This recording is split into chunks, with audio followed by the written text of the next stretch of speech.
DSC question పేపర్లను SCERT అంటే state council of educational research and training వీళ్ళు తయారు చేస్తారు క్వశ్చన్ పేపర్ను. పరీక్ష నిర్వహణ బాధ్యతలు డిఎస్సి కన్వీనర్ చూస్తారు. మామూలుగా 2 డిపార్ట్మెంట్స్, ఒకటి ప్రిపరేషను, ఒకటి నిర్వహణ. కానీ చంద్రబాబు గారి ప్రభుత్వంలో డిఎస్సి కన్వీనర్ను పక్కన పెట్టి క్వశ్చన్ పేపర్ తయారీ ప్లస్ పరీక్షల నిర్వహణ ఈ 2 బాధ్యతలను కూడా ఒకరికే SCERT డైరెక్టర్కి అప్పగించారు. ఇది మొట్టమొదట బీజం పడింది. ఇక్కడి నుంచి స్కీమ్ అనేది స్కామ్గా ఎలా మారింది అనేది ఇక్కడ నుంచి స్టార్ట్ పోతా ఉంది.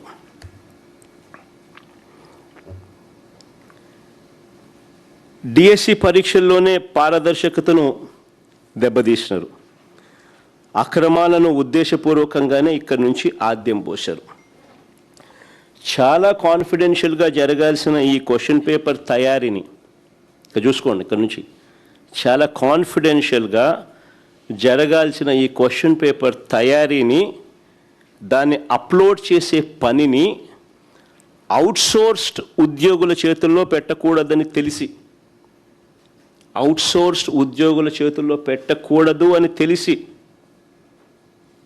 తెలిసి అవసరమైతే నేరం ఈజీగా వారిపై వేయచ్చు అనే దుర్బుద్ధితో కూడా అనుకోవచ్చు.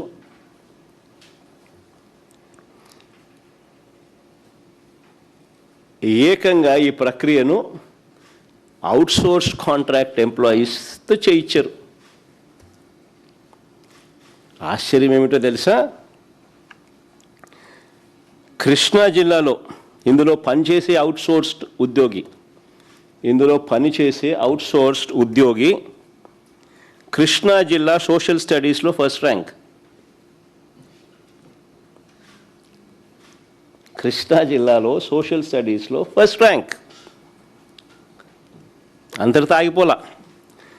TGT అంటే ట్రైన్డ్ గ్రాడ్యుయేట్ టీచర్ తెలుగు పరీక్షలో Zone 2లో 6వ ర్యాంక్ సాధించినాడు. చూడు ఫస్ట్ ర్యాంక్ ఎంత బాగుందో. Naveen Purama, father's name Radhakrishna, first rank.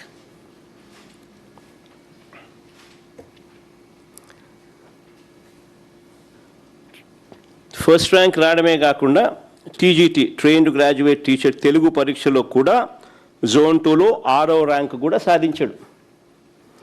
ఒకే వ్యక్తి పరీక్ష నిర్వహణ వ్యవస్థలో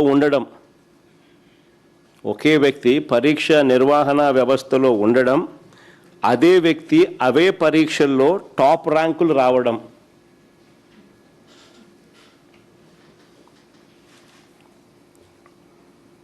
నిజంగా ఇది అతిపెద్ద స్కామ్కు సాక్ష్యం కాదా అని అడుగుతా ఉన్నా.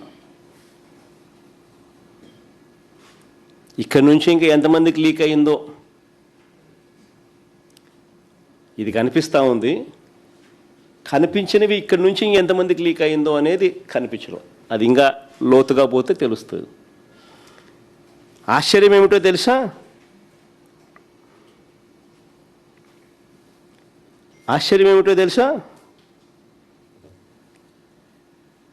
ఒకే వ్యక్తి పరీక్షా నిర్వహణ వ్యవస్థలో ఉండడం, అదే వ్యక్తికి అవే పరీక్షల్లో టాప్ ర్యాంకులు రావడం, ఇదొక పెద్ద స్కామ్కు ప్రత్యక్ష సాక్ష్యంగా అవునా కాదా అన్నది ఒకవైపున ప్రశ్నిస్తూ,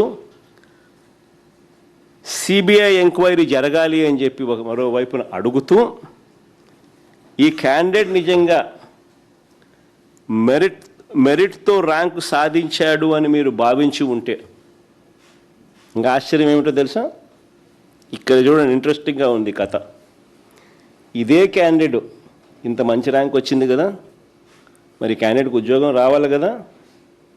ఇదే క్యాండిడేట్కు నిజంగా మెరిట్తో ర్యాంక్ సాధించాడని వీరు భావించి ఉంటే ఈ మనిషికి ఉద్యోగం ఎందుకు ఇవ్వలేదు? ఇది ఇంకొక మిస్టరీ. అంటే తప్పు జరిగిందని కనిపిస్తూ ఉంది కదా, అతడి ఐడి కనిపించకుండా చేశారు.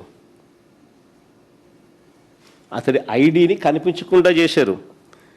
అతని డేటాను మాయం చేశారు. సెకండ్ మెరిట్ లిస్ట్ కూడా ఒకసారి చూపించుమా. మెరిట్ లిస్ట్లో మార్పులు ఆయన పేరు లేదు. మెరిట్ లిస్ట్లో మార్పులు ఇష్టానుసారంగా, ఆయన పేరు లేదు. నిజంగా ఈ క్యాండిడేట్ గన మెరిట్ ర్యాంక్ సాధించాడని వీరు భావించి ఉంటే ఉద్యోగం ఎందుకు ఇవ్వలేదు? అంటే తప్పు జరిగిందనేగా. అతని ఐడి ఎందుకు కనిపించకుండా చేశారు? అతని డేటాను ఎందుకు మాయం చేశారు? మెరిట్ లిస్ట్ నుంచి తన పేరును ఎందుకు తొలగించారు? కాల్ లెటర్ ఎందుకు పంపలేదు? క్వశ్చన్స్ ఇవి. చివరికి ఏం జరిగింది? ఈ మనిషి కోర్టుకు పోయినాడు. నాకెందుకు ఉద్యోగం ఇవ్వలేదు అని.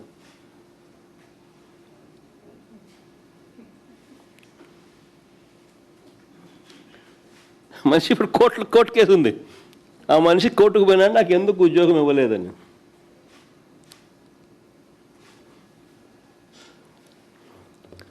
కీలక బాధ్యతలను అవుట్సోర్స్ ఉద్యోగులకు ఇవ్వడం, రెండోది అతడి టాప్ ర్యాంక్ వచ్చిన తర్వాత కూడా పోస్టు ఇవ్వకపోవడం, మూడోది అతడి వివరాలను మాయం చేయడం. తప్పులు జరగకపోతే ఇవన్నీ ఎందుకు జరిగాయి అని అడుగుతా ఉన్నా. అంటే దీని అర్థం పేపర్ లీక్ అయినట్టేగా, ఒప్పుకున్నట్టేగా మీరు కూడా. మరి ఈ లీక్ ఇంతటితో ఆగిపోయిందా? ఈ లీక్ ఇంకా ఎంత డెప్త్ లేకపోయింది? ఎంతమందికి ఈ లీక్డ్ పేపర్ చేరింది? ఆ లీక్డ్ పేపర్ పొందిన వాళ్ళు ఎంతమంది పరీక్షలు రాశారు? ఇవన్నీ కూడా రావాల్సిన సమాధానాలు. ఆ మనిషి కోర్టుకు పోయిన డాక్యుమెంట్స్ ఇవన్నీ. కోర్టులో ఆ మనిషి నవీను సబ్మిట్ చేసిన వివరాలు ఇవి. ఈ వివరాలు చూస్తే, ఈ వివరాల్లో ఆయన సబ్మిట్ చేస్తూ ఆయన అడిగాడు, కోర్టులో ఆయన అడిగాడు, నా ఐడి కనిపించకుండా చేశారు, నా డేటాను మాయం చేశారు, మెరిట్ లిస్ట్ నుంచి నా పేరు తొలగించినారు. ఇవన్నీ ఆయన కోర్టులలో 1, 2, 3 అని చూపించుకుంటా బామ్మ.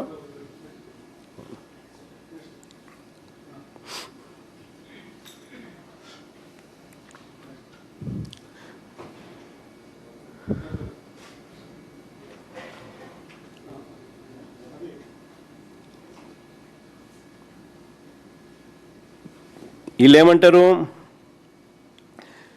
ఈ ప్రశ్నలకన్నీ కానీ చంద్రబాబు నాయుడు గారిని, ఈ ప్రశ్నలకు చంద్రబాబు నాయుడు గారి ప్రభుత్వం చెప్తున్న కారణాలు ఏమిటో తెలుసా?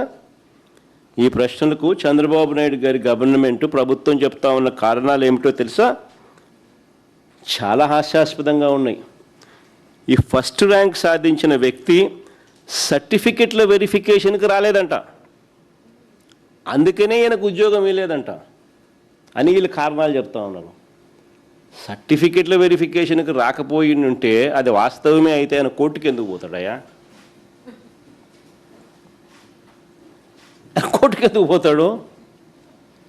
నిజంగా వీళ్ళు చెప్పినది వాస్తవమే అయితే సర్టిఫికెట్ల వెరిఫికేషన్కు తాను రాలేదు కాబట్టి అందుకే ఆయనకు ఉద్యోగం మేము ఇవ్వలేదని చెప్పి వీళ్ళు చెప్తా ఉన్నమాట వాస్తవమే అయితే ఆయన కోర్టుకి ఎందుకు పోతాడు?